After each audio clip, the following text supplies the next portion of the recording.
So I have my questions and stuff. I mean, of course, I know about your background and stuff, but tell my viewers about your background a little bit, just like where you come from. All right, yeah. So I was born and raised in Central Kentucky, in the Cynthiana, Harrison County area. I went to Harrison County Middle School, right into Harrison County High School. Played varsity 4 years for Harrison County. Was the starter 3 out of those 4 years for Harrison County. Didn't play my entire sophomore season in high school due to a patella fracture in my knee. So basically just played my junior and senior year at high school. I think I had 1,200, 1,300 points in high school. But still was a little bit overweight and not really in the shape I needed to be, not the player I wanted to be. And I think that really affected me not being recruited as much as I wanted to be right out of high school, which was fine. It turned out at the end of this, it'll all be perfect. But at this time, my head was like, man, this is not what I really want. The schools that I want aren't talking to me. But I had a 6 o'clock. A scout come down at 6 o'clock. The assistant coach comes down at 6 o'clock to come watch me work out and shoot on the gun and do his workout from Asbury University. Coach Russell Abner. And he came down and watched me at 6 o'clock in the morning. I was like, man, if coach gonna come down and watch me at 6 o'clock in the morning, this might be something special here. Yeah. He might really want me. And that was just the beginning. And I talked to Asbury. I got introduced to Coach Will Schaus, and that was just the rest is history. I signed at Asbury University. Got blessed enough to play right away. Played 4 years at Asbury. It was a life changer. I couldn't have picked to go any other place. There wasn't any other place that wasn't as perfect for me as Asbury for many reasons: spiritual, athletic.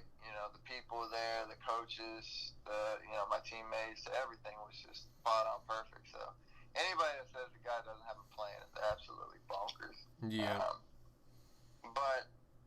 So I played 4 years at Asbury. Freshman year averaged 10. Sophomore year averaged 20. Was All-American honorable mention my sophomore year. Junior year averaged 26.9, 26.8, something like that. Was first team All-American, and then senior year we were 20-10, 20-something and 10, and had a great season. Kind of just didn't win against Tech. Good Tech team. But that was a really good team, and then had averaged 22 and played in the All-Star game. Was All-American again that year, and then went to a pro workout after the All-Star game with free agency basketball in Louisville, and was able to perform really well there. I was really excited about that. I just wanted to go in there. My thing is scoring, and I wanted to put that forward. Just do the best I can. Just hustled all over the court. And Coach didn't really like that. And he called me the very next day, and he was like, I really want to put a contract, and I want you to be part of our family, and I want to help you get overseas. And that just went hand in hand with my dream. So we signed that right away. And I guess it was in July I signed a contract with Pernio Uriah Basket and Vilpes Vikings in Finland. And then that situation, it's kind of like the NBA G League situation. So PU, Pernio Uriah, was like the G League for the Vikings, developmental team for the Vikings. So I played for PU all season, averaged 30, and then I played, I think, 6 or 7 games with the Vikings, averaged 3 minutes, averaged 3 points. So it was a great learning experience for me. I really was kind of sad I had to come home early due to the virus. Yeah, I bet. Man, we didn't get to play in the playoffs. But, the experience was unmatched. The people I met was unmatched. And Lord willing, I'll, as soon as this virus thing's over, I'll start FaceTiming some Oh yeah, that'll be great. Yeah, I can't wait. Yeah. So, how did you first get into the sport? Like, what drew you to it? Man, I've been playing just. I started in church league basketball, a little thing called Upward Bound Sports. Believe it or not, my dad didn't want me to get burned out on any sports, and so I just started. He didn't let me play traveling sports until middle school. He didn't want me to get burned out, so I started playing Upward Bound Sports in church league, and I was brought up in the church home and everything, and my good friends, Dylan and Zach Poyum. I love basketball too. Dylan Poyum played for UK. Zach Poyum played for Trenton. And we both were just best of friends, and they love basketball and I love basketball, so that kind of brought me in. It was weird. My mom was a really good basketball player in high school. She played for Lewis County and ran track, and then my dad was really good at soccer. So I guess you could say I got it from my mom. I guess my passion for basketball, but yeah, I don't know. It just kind of grew on me. I didn't really have a thing that came forth for me. I've always just loved basketball. No other sport, to be honest. Yep. What athletes did you look up to? It didn't have to be just basketball, but like anything. I mean, any sport. Okay. Yeah. Well, man, ever since I was very little and I knew anything about Tim Tebow, he's been my absolute hero. I have, besides for the Denver Broncos jersey, and New England a little bit, but I have every single one of his jerseys from college onto the Jets and the Broncos. And, I've always looked up to him. His demeanor and the way he plays the sport was just his humble, composed attitude. It's just unmatched, and something that I strive to do, because I know there's so many times where you're playing your sport and you lose your head, and, you let a curse word slide, and then and then you get frustrated in your head and you have all this anger built up, and then after the game you look back and you remember what you did during the game, and you're like, dang man, is that really the way I want people to see me? Somebody saw me do that.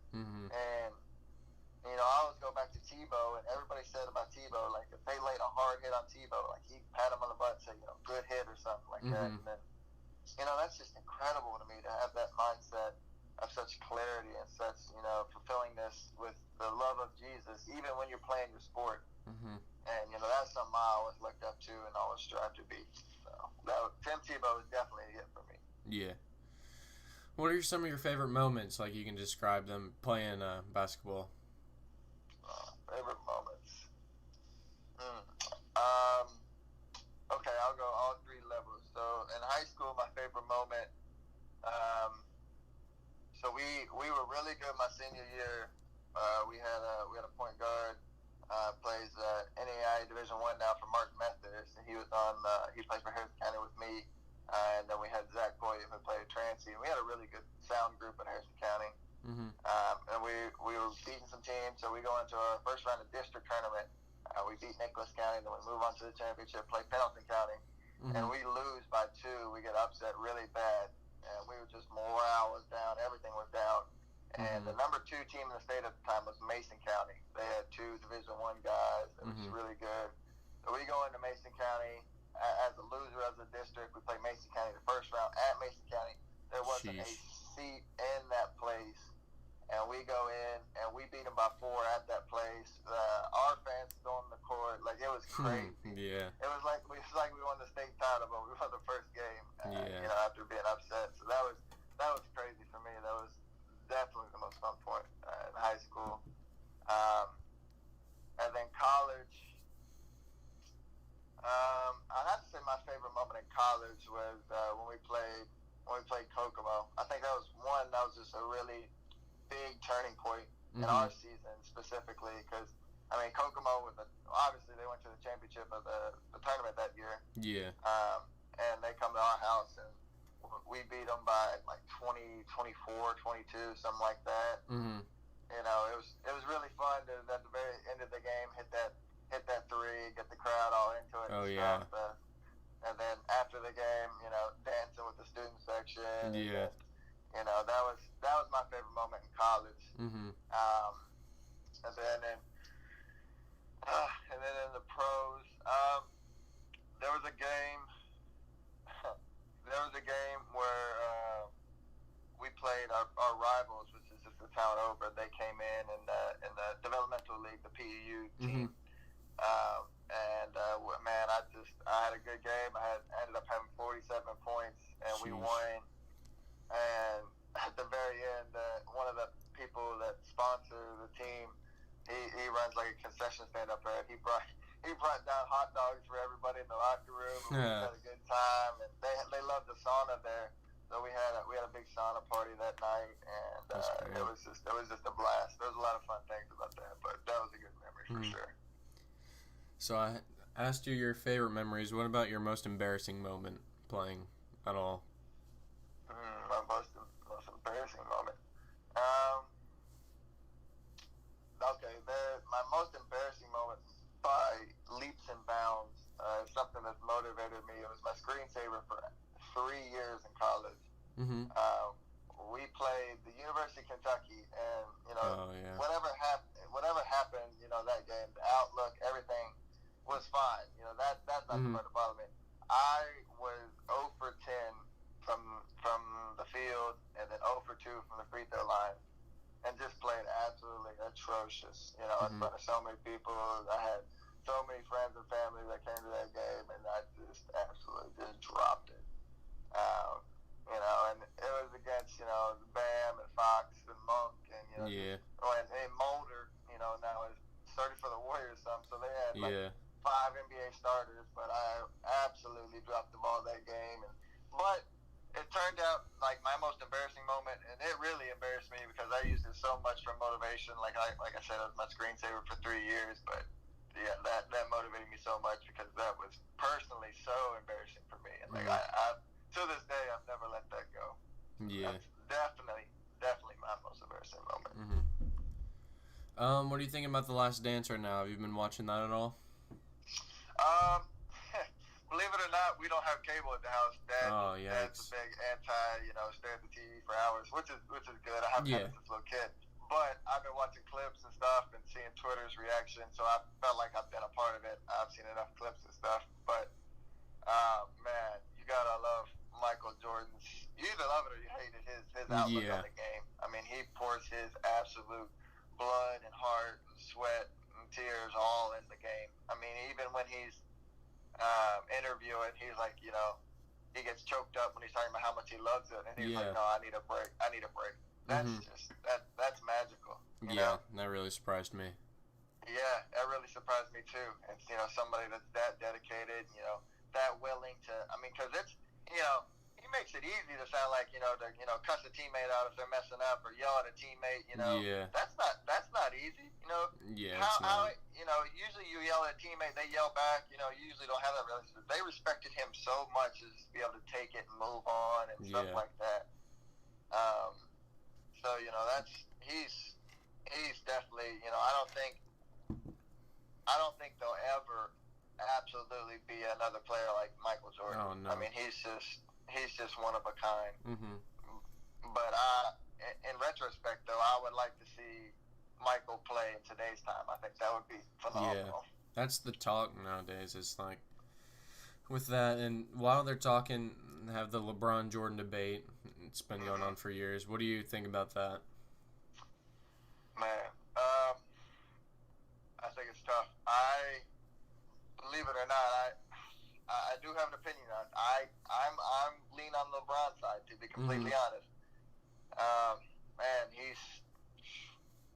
even just out of high school, like his first NBA game, what he had, like 18 or something, a couple crazy dunks. Yeah. I was like an 18-year-old kid, and he's done all this stuff, and everybody's hate on him because he's moved teams, but I think he's moved like 3 teams in 17 years. Yeah, something like that. It's and everybody goes back to the debate, if LeBron went back to Jordan's time, LeBron's never been clotheslines and stuff. Yeah. But I mean, LeBron's 6'8", 6'9", 250. I mean, that was bigger than some of the centers back in MJ's day. yesterday. Oh, yeah.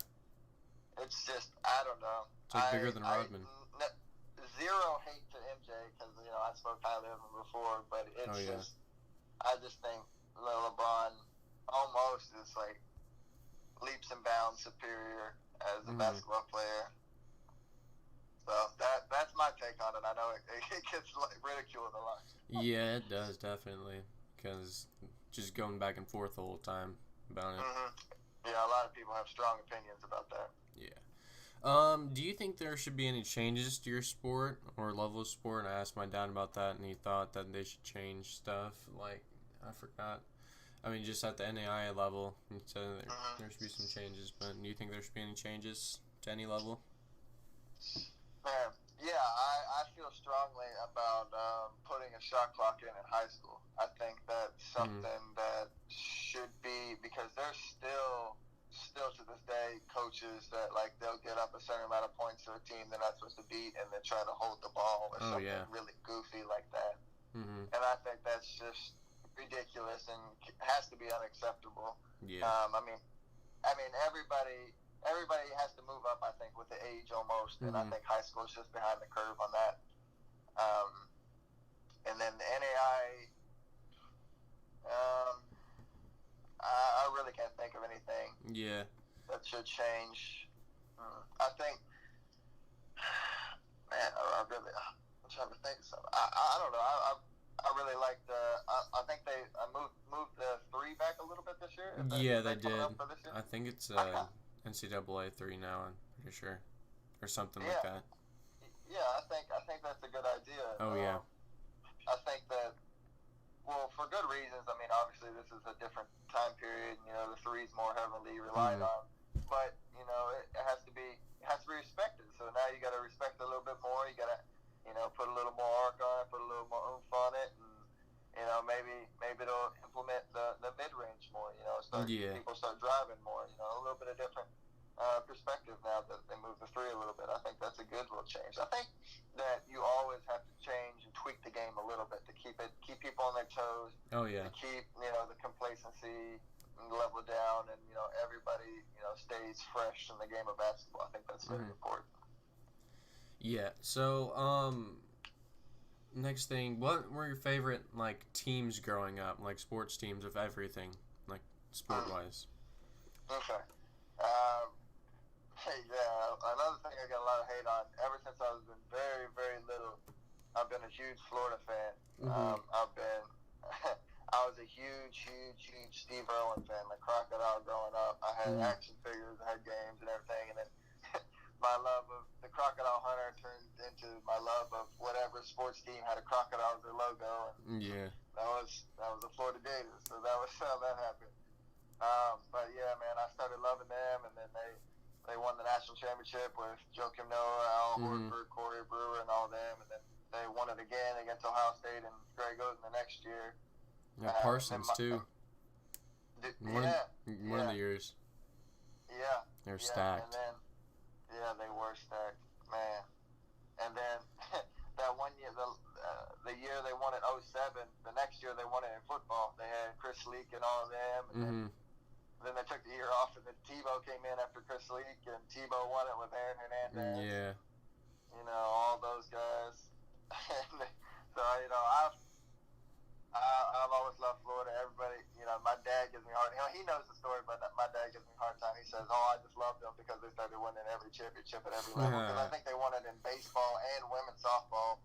That was 2006 and 2008 years. Gosh. So, yeah. So, I mean, they started winning everything. But in my defense, you know, I'm still a rock hard Florida fan. They've hit a lull the last couple of years. I've strongly believe in Coach White and everything down in the Florida program. They have some strong teams. I think they're just missing a couple pieces. Yeah. But I'm not too worried about it.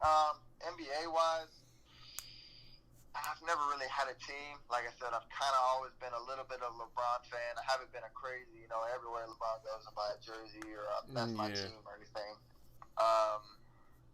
But otherwise, professional-wise, I really can't say I have a team. I really liked when the Beard and Russell and KD were all at OKC. Yeah.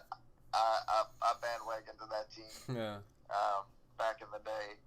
But ever since that, I haven't bought an NBA jersey to say I was a part of the team. Mm-hmm.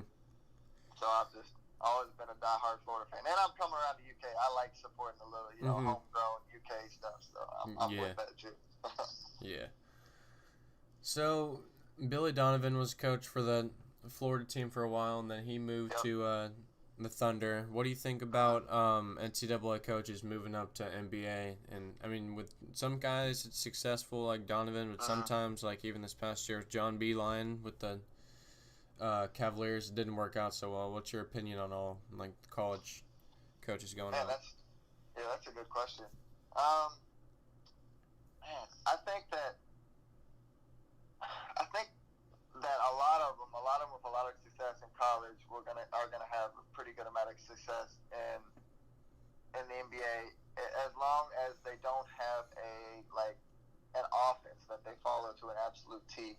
I think that Coach Beilein had kind of like that Michigan, Beilein offense that he tried to implement in the Cavaliers, and I think that a strong set motion offense can kind of become lost in the NBA because they play so much of one-on-one ball and they don't really do much plays. I think that Brad Stevens and Billy Donovan have had so much success because they're just absolute offensive powerhouses and they just know the game so well and no openings, no players that they're able to contribute to the NBA level as well as they did at the college level instead of just having success with certain plays and certain offenses that they just know the absolute entirety of the offense and know how to score instead of just know what plays score. I think that ties in a little bit with it. And I think personality does a lot with that too. I think that specifically I spoke on Brad Stevenson and Billy Donovan. I think that both of them pour absolute everything they have and they're so intense and how much they love basketball. I think that translates into their players as well. Talk to me. You said you played against Kentucky. Who are some of the best players that you've played against, and you can even say from that team or other levels of basketball? Yeah. Okay. I played AAU in the the Under Armour circuit, and I played against some good players there. I played against a guy named Quee Parker. He was a hoops mixtape guy, a little short guy, don't play crazy. Played against Malik Monk in AAU. And let's see, maybe I played against Raymond Spalding 4 times in AAU. I played with Eric Coleman. He plays for the Dallas Rising Stars or something like that. And then in college, obviously played against all those UK boys, Monk, Bam, Mulder, Briscoe, Winion Gabriel, all those guys. And then this year, I played with a guy by the name of Jamuni McNeese. Jamuni McNeese, sorry. They call him Jamuni. They couldn't pronounce it. They wanted to say Jamuni, but his name was Jamuni. Jamuni McNeese, he was the center for Oklahoma last year. 2 years ago, actually. They brought him to the Sweet 16, played with Trae Young. And him and Christian Latin were the centers for Oklahoma. But he played with Vilpus with me, and he was a phenomenal player. I mean, just 6'9", 6'10", and could absolutely just jump out of the gym, 7'3" wingspan. He's phenomenal. He'll be special down the road. Very special. So he was an absolute monster, and I'm glad I got to play with him. Last question for you is out of all the NBA players, who's your top 5 that you're going with? Starting 5, that's what I meant. Oh, starting 5, okay. That's tough. Man, I gotta go. I'm gonna go with active players, okay? Okay. I'm gonna go with LeBron. I'm gonna go LeBron, KD.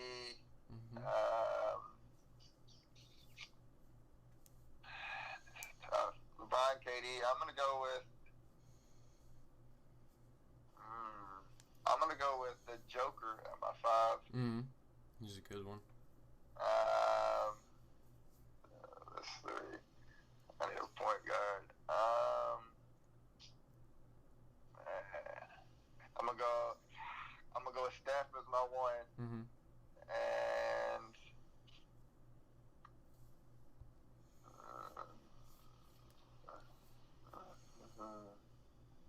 man, this is tough.